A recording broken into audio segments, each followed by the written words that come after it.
салом, Фарзона ҳастам бо шумо дар YouTube канали Lifestyle in Korea. Аньясеё, Фарзона имнида. Корея чӣ гуна таърихро аз сар гузаронидааст? Имрӯз дар бораи таърихи Корея якҷо маълумот мегирем. Чӣ гунае ки медонед, аз соли 1939 то соли 1945 ҷанги дуюми ҷаҳонӣ буд. Инчунин олмониҳо, Иттиҳоди Шӯравӣ ҳам меҷангиданд. Дар Корея японияҳои натсист низ буданд.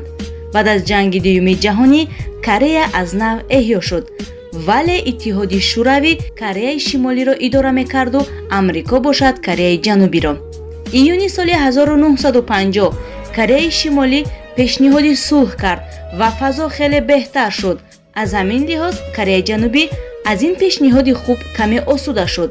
Аксари сарбозон дар рухсатӣ буданд. Аммо 25 июни ҳамон сол як бора армияи Кореяи Шимолӣ бо ҷанговарони советӣ ва танкаҳояшон ба зидди Кореяи Ҷанубӣ ҳамла кард. Дар он вақт дар Кореяи Ҷанубӣ на танкаҳо буду, на ҷанговарон. Дар муддати 3 рӯз пойтахти Сеулро гирифтанд. Баъд аз 1 моҳ тарафи ғарбро низ гирифтанд. Ин рафтори Кореяи Шимолиро Созмони Милали Муттаҳид ҳамчун таҷовуз шумурд ва тасмим гирифт, ки иттифоқчиёни 16 кишвар дастгирӣ кунанд Кореяи Ҷанубиро. Бо кӯмаки нерӯҳои Созмони Милали Муттаҳид Кореяи Ҷанубӣ ба пойтахти худ баргашт ва дере нагузашта онҳо тавонистанд муттаҳид шаванд. Аммо Чин дахолат кард ба ин, зеро агар Корея муттаҳид шавад, он гоҳ ба сарҳади Корея артиши Созмони Милали Муттаҳид ва Амрико наздик мешавад гӯён гап зиёд шуд. Одамон фикр мекунанд, ки дар Чин бисёр стратегияҳои бузург аст, аммо онҳо тактика надоштанд. Танҳо ҳамлаи рӯҳӣ доштанду тамом. Хитоиҳо шумораҳоро гирифта ба мисли мурча ҳамла карданд. Дар дасти ҳар яке силоҳ, барабан ва найза буд. Созмони Милали Муттаҳид аз ин нороҳат шуда онҳоро бомбаборонашон карданд ва давоми 1 рӯз онҳо ба туннелҳо гурехтанд ва шабона бошад пинҳонӣ ба ҷануб ҳамла карданд. ҳамин тариқ ҷанг байни Созмони Милали Муттаҳид ва Амрико, Хитой ва Иттифоқи Республикаҳои Советии Социалистӣ 3 сол дар нимҷазираи Корея давом кард. Онҳо ҳамаи ярақҳои баъд аз ҷанги дуюми ҷаҳонӣ боқимондаро истифода бурданд. Нимҷазираи Корея хароб шуд. Дар ҷанги Корея 1,6 миллион солдат кушта шуд ва миллион шаҳрвандон ҷони худро аз даст доданд. 5 марти соли 1953 марги Сталин омад. Баъд аз ин 27 июл Иттифоқи Республикаҳои Советии Социалистӣ яъне СССР ва Созмони Милали Муттаҳид барои хотима додани ҷанг розӣ шуданд. Ҷанге ки 3 сол давом кард, бо ҳамин ба охир расид. Хати фронт дар параллели 38-ум гузошта шуд ва атрофи минтақа аз ҳолати ҳарбӣ бароварда шуд. Корея ҷанги дуюми ҷаҳониро, ки аз соли 1939 то соли 1945 давом кард, аз сар гузаронид. Инчунин ҷанги Корея, ки соли 1950 оғоз ёфту соли 1953 хотима ёфт, онро низ аз сар гузаронид ва натиҷаи ин ҷангҳо Кореяро хароб кард. Ин мурофиа Кореяро яке аз давлатҳои қашоқтарини дунё намуд.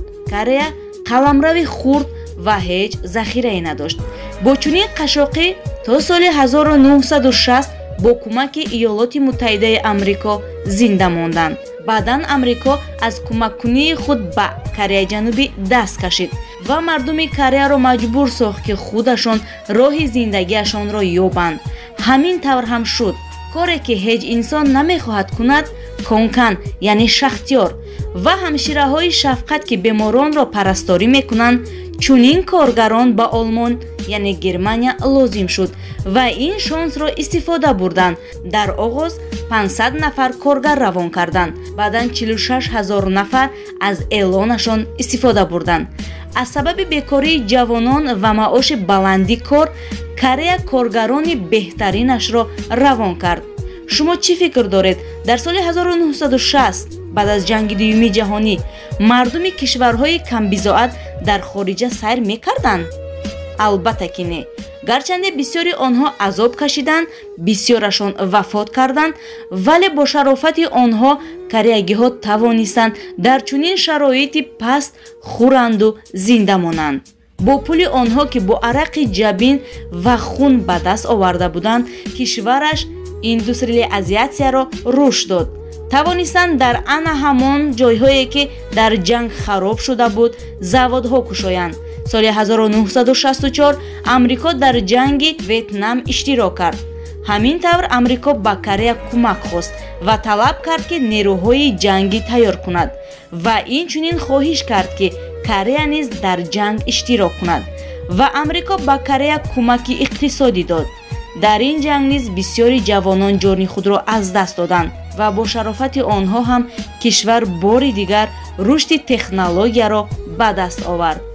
технология такмил ёфт, содирот афзуд ва дигар гуруснагӣ аз байн рафт. вале ин гузашта ба кореягиҳо дард оварда буданд. бисёриҳо наздиконашонро аз даст доданд. оқибати ҷанг нимҷазираи Кореяро тақсим кард.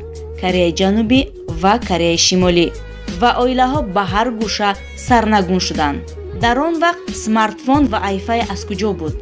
мардум оилаашонро, хешу ақрабояшонро ки як барнома бо номи оилаҳои парокандаро меҷӯем, тариқи ҳамин барнома мекофтанд, меёфтанд оилаҳои худро.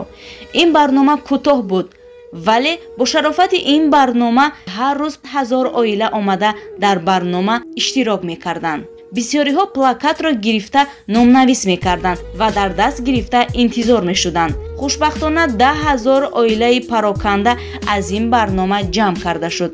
онҳо мегуфтанд ки баъди тақсим шудани нимҷазира вуҷудамонро дарде фаро гирифтааст ки ногуфтанист ва ин ҳамешагӣ дар диламон боқӣ хоҳад монд, чунки як давлат наход ба ду қисм тақсим шаваду мо аз ҳамватанони худ аз хоки давлати худ дур бошем. ҳамин тавр давлати хурд ба ду қисм тақсим карда шуд, вале дигар роҳ набуд. хеле дардро паси сар карданд. ҳамин тавр зиндагӣ давом карда ҳама аз паси кор ва пешрафтани давлаташон шуданд. муттаҳид шуда хонданд ки натиҷааш соли 1988 бори аввал дар Корея бозиҳои олимпӣ шуд ва номи Кореяро баровард. дар солҳои 1990 фазоиши содирот ба назар мерасид, аммо соли 1997 буҳрони молиявии Осиё ба содирот мушкилӣ расонд.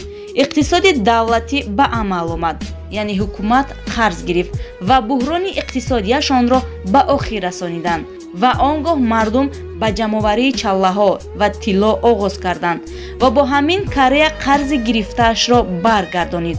акнун Корея тамоман дигар давлат шуд. мардум Кореяро бо кейпоп ва драмаҳояшон шинохтанд. фактҳои аҷоибашро оянда ки оиди иқтисодаш яъне экономика барнома таҳия мешавад, онҷо мегӯям. инҷо бошад барномаи навбатиро ҳусни анҷом мебахшем. барномаҳои ҷолиби ояндаро интизор бошед. хайр, ёробун, то ман наё, анён.